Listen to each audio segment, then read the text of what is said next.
महाभारत युद्ध में विजय प्राप्त करने के बाद पांडवों ने 36 वर्षों तक हस्तिनापुर पर राज किया। उसके पश्चात कई प्रकार की भयानक अपशकुन घटनाएं घटने लगी। भगवान कृष्ण को गांधारी के द्वारा और उनके पुत्र शांब को ऋषियों से मिले श्राप के कारण यदुवंशी आपस में लड़कर समाप्त हो गए। फिर बलराम ने समाधि धारण कर अपने प्राण त्याग दिए। उसके बाद एक शिकारी द्वारा चलाए गए वाण से श्री कृष्ण ने भी देह त्याग दी। उधर इस बात की सूचना जब पांडवों को मिली तो उन्होंने भी द्रौपदी सहित परलोक जाने का निश्चय किया और फिर सशरीर स्वर्ग की यात्रा के लिए प्रस्थान कर गए। लेकिन दर्शकों, क्या आप जानते हैं कि इस यात्रा में युधिष्ठिर को कई परीक्षाओं से होकर गुजरना पड़ा था? अगर नहीं तो इस कथा को अंत तक देखें। नमस्कार, द डिवाइन टेल्स पर आपका एक बार फिर स्वागत है। दर्शकों, आपको बता दूं कि स्वर्ग की यात्रा पर निकलने से पहले युधिष्ठिर ने युयुत्सु को बुलाकर उससे संपूर्ण राज्य की देखभाल का भार सौंप दिया और अभिमन्यु के पुत्र परीक्षित का राज्याभिषेक कर दिया। इसके बाद पांडवों व द्रौपदी ने साधुओं के वस्त्र धारण किए और स्वर्ग जाने के लिए निकल पड़े। परंतु हस्तिनापुर से निकलने के बाद रास्ते में पांडवों के साथ एक कुत्ता भी उनके पीछे पीछे चलने लगा। यह देख अर्जुन, भीम, नकुल और सहदेव को बड़ा ही आश्चर्य हुआ। तब युधिष्ठिर ने उन्हें बताया कि यह मेरा स्वामी भक्त कुत्ता है। फिर पांचों पांडव द्रौपदी सहित अनेक तीर्थों, नदियों व समुद्रों की यात्रा करते करते आगे बढ़ने लगे। फिर एक दिन वो सभी चलते चलते लाल सागर तक आ गए। परंतु अंतिम यात्रा के समय भी अर्जुन अपने गांडीव धनुष व अक्षय तरकशों के लोभ का त्याग नहीं कर पाए थे, जिस कारण लाल सागर के पास अग्निदेव प्रकट हुए और उन्होंने अर्जुन से गांडीव धनुष और अक्षय तरकशों का त्याग करने को कहा। तब अर्जुन को ना चाहते हुए भी इन दोनों का त्याग करना पड़ा। फिर पांडवों ने पृथ्वी की परिक्रमा पूरी करने की इच्छा से उत्तर दिशा की ओर यात्रा आरंभ की। इस तरह यात्रा करते करते पांडव हिमालय तक पहुंच गए, जहां उन्हें केदारनाथ में शिव के दर्शन हुए और उन्हें बंधु बांधवों की हत्या के पाप से मुक्ति मिली। फिर भगवान शिव ने उन्हें स्वर्ग का मार्ग बताया था। पांडव आगे बढ़े तो उन्हें बालू से भरा समुद्र दिखाई पड़ा। इसके बाद उन्होंने सुमेरु पर्वत के दर्शन किए। फिर वे सभी सशरीर स्वर्ग की ओर बढ़ने लगे। तभी इंद्रदेव वहां प्रकट हुए और उन्होंने पांडवों से कहा, मैं तुम लोगों को लेने आया हूं। तब युधिष्ठिर ने कहा, प्रभु क्षमा करें, हम लोग आपके साथ स्वर्ग नहीं जा सकते, क्योंकि हम सभी मनुष्य हैं और हमारे लिए अपने बल पर ही स्वर्ग तक की यात्रा करना उचित होगा। युधिष्ठिर के मुख से ऐसी बातें सुनकर देवराज इंद्र प्रसन्न हुए और वहां से चले गए। उसके बाद पांचों पांडव, द्रौपदी तथा वह कुत्ता तेजी से आगे बढ़ रहे थे। तभी द्रौपदी लड़खड़ाकर गिर गईं।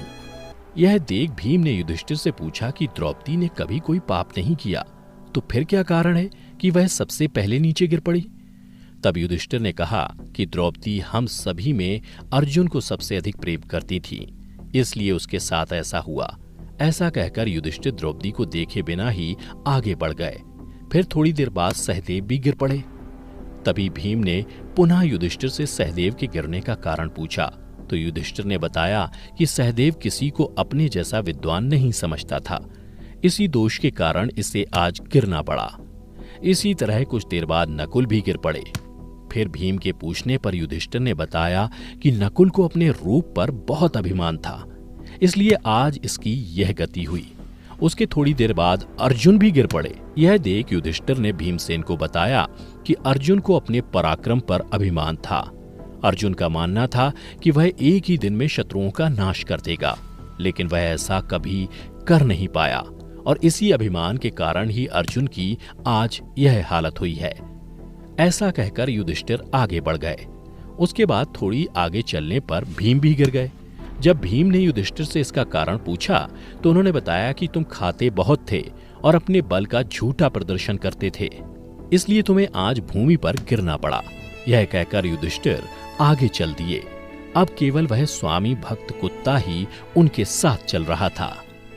थोड़ी देर चलने के बाद युधिष्ठिर कुत्ते के साथ स्वर्ग के प्रवेश द्वार पर पहुंचे, जहां धर्मराज ने उन्हें ये कहते हुए रोक लिया कि युधिष्ठिर, तुम्हारे साथ यह कुत्ता स्वर्ग में प्रवेश नहीं कर सकता है।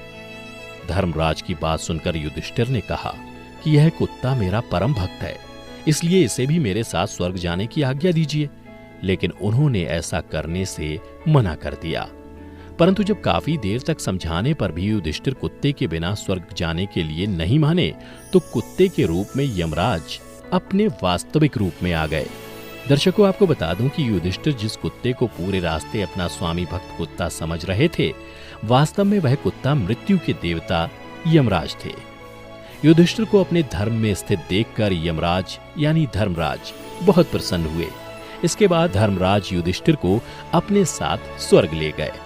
परंतु स्वर्ग पहुंचकर युधिष्ठिर को यह देखकर बड़ा ही आश्चर्य हुआ कि वहां दुर्योधन एक दिव्य सिंहासन पर बैठा है, जबकि उनके चारों भाई और द्रौपदी वहां नहीं हैं।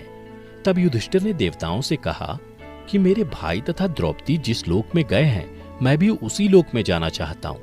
मुझे उनसे उत्तम लोक में नहीं रहना है।